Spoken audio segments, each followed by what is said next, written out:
উইকেন্ডে কিন্তু ছুটি নেই, কারণ বাংলায় বেজে গিয়েছে ভোটের বাদ্যি। মাঠে নেমে পড়েছে সব পক্ষ, নাগাড়ে চলছে প্রচার।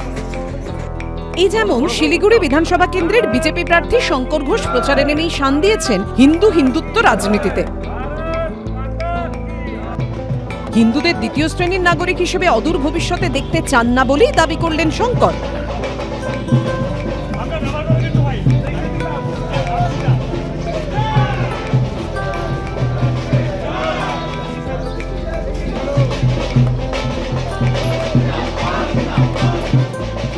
দেখুন, আমাদের আজকে 4 নম্বর মণ্ডলের পক্ষ থেকে এই প্রচার সংগঠিত হচ্ছে ভারতীয় জনতা পার্টি। নতুন বলতে আমি শুধু এইটুকু বলবো যে মানুষের যে বিপুল সাড়া এই শিলিগুড়ি শহরে রয়েছে তার প্রতিফলন এর আগেও হয়েছে এবং ভবিষ্যতেও হবে। আমার তো দুটোই এজেন্ডা। এক, হিন্দুদেরকে দ্বিতীয় শ্রেণীর নাগরিক হিসাবে যাতে পশ্চিমবঙ্গে বাস না করতে হয় তার জন্য তৃণমূলকে উচ্ছেদ করতে হবে, আর পশ্চিমবঙ্গের উন্নয়নের স্বার্থে ডাবল ইঞ্জিন সরকার প্রতিষ্ঠা করতে হবে। চলো।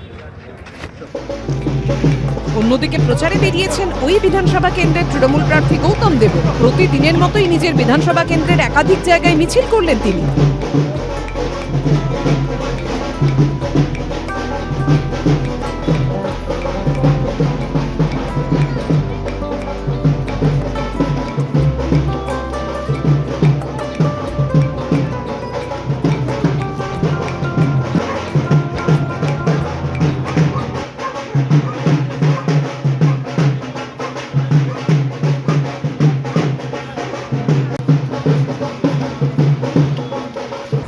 আমি এই দিন ফিরিয়ে দেওয়ার চেষ্টা করব।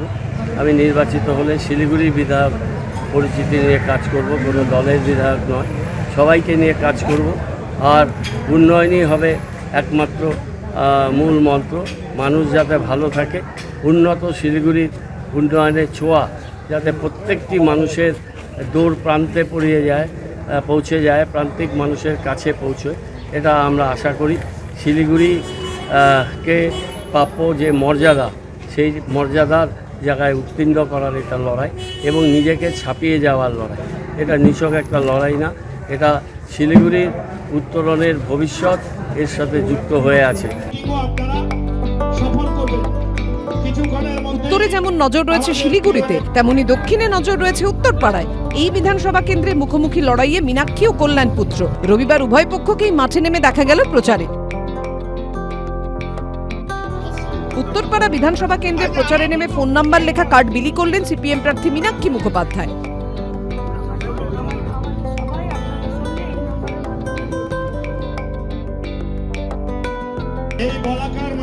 এই কেন্দ্রেই প্রচারে নেমেছিলেন তৃণমূল প্রার্থী তথা কল্যাণপুত্র শীর্ষান্ন বন্দ্যোপাধ্যায়। আয়োজন হয়েছিল রাজনৈতিক সভারও। সেখানেই সাংবাদিকদের মুখোমুখি হয়ে শীর্ষান্ন বলেন, বিজেপি টাকার বিনিময়ে টিকিট দিচ্ছে। আমাদের প্রিয় নেতা ও টাকা নিয়ে প্রার্থী করছে, ওদের লোকেরাই তো বলছে যে টাকা নিয়ে প্রার্থী করছে। ওদের দলীয় সংগঠন বলে কিছু নেই, বুথ লেভেলে কর্মী নেই, কেন্দ্রীয় নেতৃত্ব টাকা নিচ্ছে, এখানে ওখানে প্রার্থী করছে। যারা সারাদিন খাটে তারা সেই জন্য দল ছেড়ে দিচ্ছে, তারা সেই জন্য বিক্ষোভ প্রকাশ করছে। ছুটির দিনে প্রচারে বেরিয়েছেন রাজারহাট গোপালপুর বিধানসভা কেন্দ্রের বিজেপি প্রার্থী তরুণজ্যোতি তিওয়ারি। সাত সকালে বাগুইয়াটি বাজারে গিয়ে দোকানে দোকানে প্রচার চালান তিনি।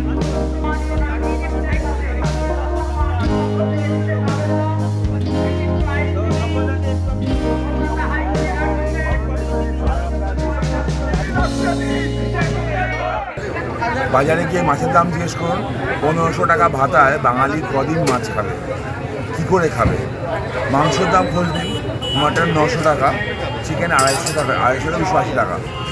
তো এই 1500 টাকা ভাতায় কদিন চলবে? কর্মসংস্থান নেই। যে রবিবারের বাজার সকালে যেখানে দম করতে হয় না, আস্তে আস্তে এটা কমে যাচ্ছে। কমে যাওয়ার রিজন হচ্ছে মানুষের কাছে টাকা নেই, মানুষের কর্মসংস্থান নেই। পশ্চিমবঙ্গ আস্তে আস্তে গরিব থেকে আরও গরিব হয়ে যাচ্ছে। মিনি বাসে উঠেছেন যেমন, ওরা পিছনের দিকে এগিয়ে যান, পশ্চিমবঙ্গ ঠিক সেরকমভাবেই পিছনের দিকে এগিয়ে যাচ্ছে। সাধারণ মানুষের কথা হয়েছে, তার সাথে কথা বলছে, তারা তারাও চলছে। এইখানে যাবতীয় যা প্রবলেমগুলো আছে সেগুলো তো আছে, নিকাশি ব্যবস্থা শুরু করে সব প্রবলেমগুলো আছে, একই সাথে এই প্রবলেমটাও আছে। দুবরাজপুরে আবার অভিনব প্রচারে নামলেন বিজেপি প্রার্থী অনুপ কুমার সাহা। ভোট বড় বালাই, তাই প্রচারে বেরিয়ে একেবারে নাপিতের ভূমিকা পালন করলেন তিনি। খুর হাতে তুলে নিয়ে কাটলেন এক বৃদ্ধের দাড়ি।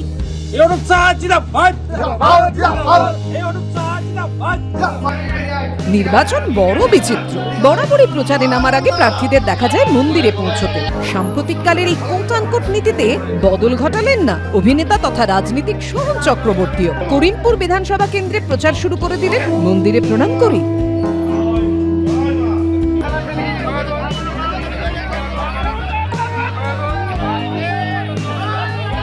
বাংলা নির্বাচনে নজর রয়েছে মানিকতলা বিধানসভা। সেখানে তৃণমূল প্রার্থী হয়েছেন শ্রেয়া পাণ্ডে, আর তার বিপরীতে বিজেপি প্রার্থী তাপস রায়।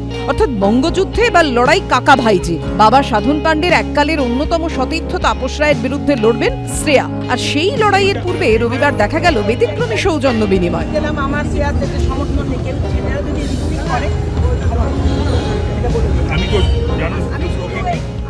এদিন সকালে মানিকতলার কেন্দ্র কাঁকুরগাছিতে ভোটের প্রচারে গিয়েছিলেন বিজেপি প্রার্থী তাপস রায়। সেই সময় এলাকা দিয়ে যাচ্ছিলেন বিদায়ী বিধায়ক শক্তি পাণ্ডেও। তারপর মুখোমুখি হতেই হলো সৌজন্য বিনিময়।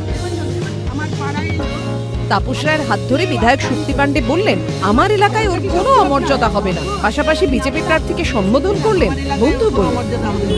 ও নিজের কথা বলতে পারে, উঠতে পারে, এটা ডেমোক্রেটিক রাইট। আর কোনো রকম অসম্মান ওর হবে না। যদি ছেলে ছোটরা কিছু করে থাকে তাহলে ওদের বলেছি এ করে দিই। আর আজকে এমন দিনে এলো, ওদের দলও খানিকটা দায়ী, শুধু যুদ্ধ নয়। আমি আমার বন্ধুকে কি বলবো আমি জানি, কিন্তু কচুরিটা খাওয়াতে পারলাম না, গ্যাস না না আমার কিছু ইয়ে বলে তাপস আনতে যেত আর কি। তাপস বন্ধুকে বাড়িতে মানে হয়তো আমি দুদিন বেশি থেকে এবিপি লাইভ। এরকম সম্পর্ক একটা দলের প্রতিনিধিত্ব করতে। এবিপি আনন্দ এগিয়ে থাকে, এগিয়ে রাখে।